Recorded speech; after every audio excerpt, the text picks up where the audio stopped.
పోలీసుల మెరుపు దాడితో drugs rocket గుట్టురట్టైంది. నగర శివార్లలో నిర్వహించిన డ్రగ్స్ పార్టీలో మేజర్ యువతతో పాటు 22 మంది మైనర్లు పాల్గొనటం కలకలం సృష్టించింది. ఈ దాడిలో విస్తుపోయే విషయాలు బయటకొచ్చాయని పేరెంట్స్ జాగృతగా ఉండాలని పోలీసులు హెచ్చరిస్తున్నారు. ఇది రంగారెడ్డి జిల్లాలోని మొయినాబాద్ మండలం పెద్దమంగళారం గ్రామ శివారులో ఉన్న చెర్రీ ఓక్స్ ఫామ్ హౌస్. ఇక్కడ వీకెండ్ పార్టీలు చేసుకునేందుకు సాఫ్ట్వేర్ ఉద్యోగులు, వ్యాపారుల పిల్లలు ఎక్కువ ప్రాధాన్యత ఇస్తున్నారని సమాచారం.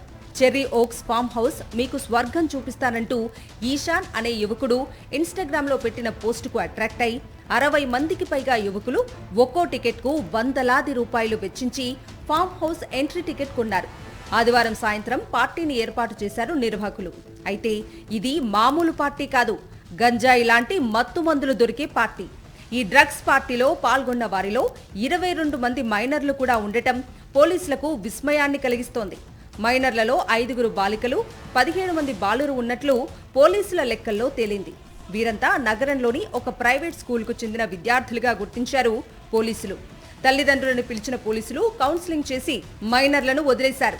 బంగారు భవిష్యత్తు నాశనం చేసుకోవద్దని, పేరెంట్స్ జాగ్రత్తగా ఉండాలని హెచ్చరించి పంపించేశారు. మిగతా వారిని అదుపులోకి తీసుకున్నారు.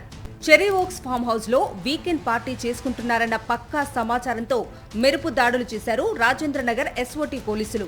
ఆదివారం సాయంత్రం 6 గంటల సమయంలో పార్టీ ప్రారంభమవుతుండగానే దాడులు నిర్వహించారు. అదుపులోకి తీసుకున్న వాళ్లకు డ్రగ్స్ పరీక్షలు చేయగా అప్పటికే 2 మైనర్లు డ్రగ్స్ తీసుకున్నట్లు తేలిందని సమాచారం.